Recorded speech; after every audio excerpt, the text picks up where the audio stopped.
My name is Randi Tytingvag, and you're watching JAZZthing TV. Red or dead, love and war, hot blood that runs through my veins. Well, I released my debut album in 2004, and I wrote all the songs and the lyrics myself, and actually my husband did the arrangements. So it was a cooperation between us, and I used, I think, 13 musicians all in all, and a lot of musicians from different genres. I used some jazz musicians and some string quartet from the symphony orchestra in Stavanger, and different freelancers and guest musicians. So it was, I would say my debut album was a sort of presentation of me and what kind of songs I could write and what kind of singer I was. So it was quite broad in its range and variety, but it gave me the opportunity to sort of set off my recording career and make a decent presentation of myself. So it was good fun working with it. No one can tell me what to sing. I can do my thing. Now I am queen and he is king. No one can tell me what to sing. I can do my thing. Now I am queen and he is king. The tradition in Norway now, I mean there's more jazz education, there's more musicians, so I think and many musicians have done well abroad, so I think we're more proud of what we're doing, and I also think that when you come from Norway and in Norway, in the jazz field in Norway, it's expected that you come up with something original. They want to hear something new, so I think instead of like before, you would rather maybe look to American and try to copy them, but we can never be Americans. So I think we have sort of gone more in our own direction, which I think is just really, I mean, we stand on the same platform, but I think with moving and developing the genre as it is. Says he loves her in an alcoholic blur. What he promised holds him guilty, yet she's the one who gets filthy. Today we can access so many types of music through media. All kinds of world musics, all kinds of genres. There's really no limitations today. So I think it's important for jazz as a genre as well to take this in and use the possibilities we have, because today it's very different than in the 50s. So I think it's a natural thing that the jazz scene looks a bit different today than back in the good old days. With her own vision, misguided by his half-done mission. I have many colleagues that I really like, and a lot of Norwegian jazz singers that I admire, like Solveig Slettahjell, Kristin Asbjørnsen. Sitzel Andresen is a very important character in the Norwegian jazz scene. But I also, I mean, one of my favorite artists is maybe Tom Waits.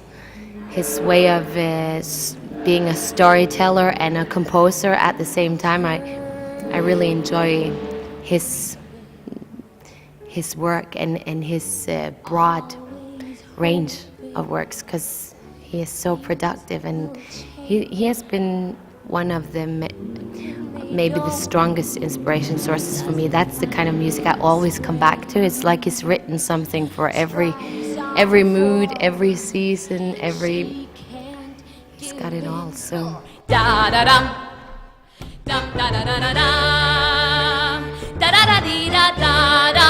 One more time.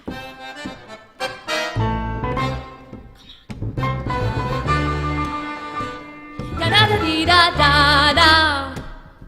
Good.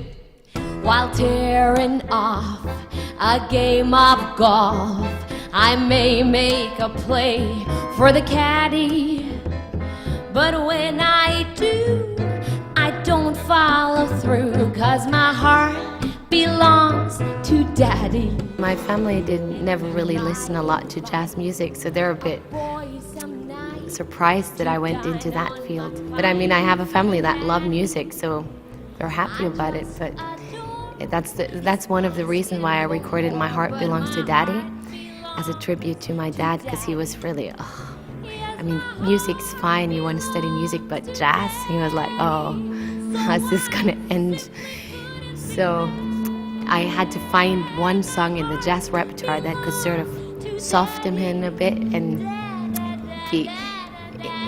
make him give me his acceptance for me going to London to study.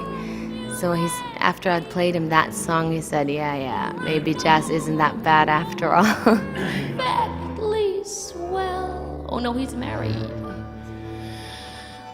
That my heart belongs.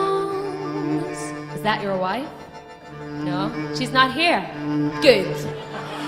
To Daddy.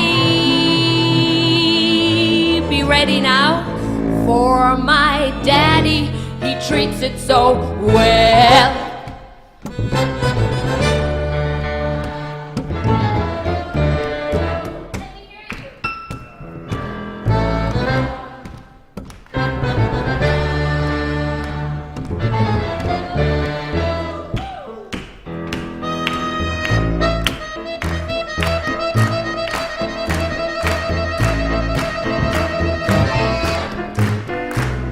What I enjoy the most about working in the jazz field is the fact that that people expect you to constantly change and develop, and I think that's the most crucial thing about jazz as a genre, that it's supposed to go in new directions all the time. So I find it really meaningful to constantly learn new things, go in new directions, work with different people, get new influences, and on today's scene that you're able to mix genres, and also I have to say, when we're performing live, of course the improvisation aspect is maybe what attracts me the most, because on an album you have to do one version.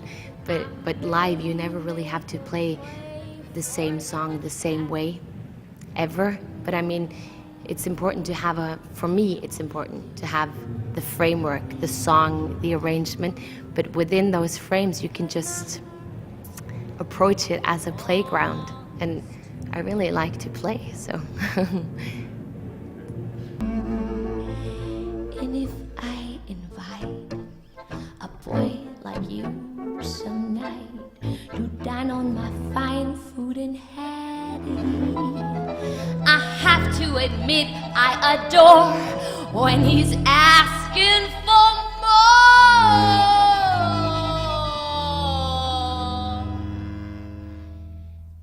That my heart belongs to Daddy. Yes, my heart belongs to Daddy. So I simply couldn't be bad. No, my heart belongs to Daddy.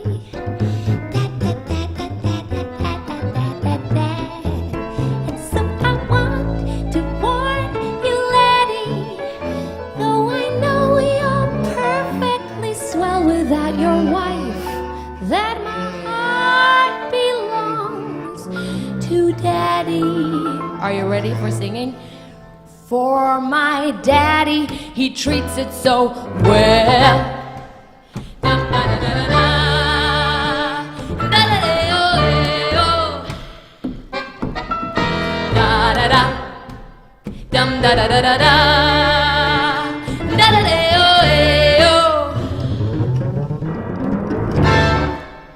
Thank you Jens Fossum, Anders Sørum, and Randi Tytingvag. Thank you so much. And Ørjan Gode on sound, our man. Thank you.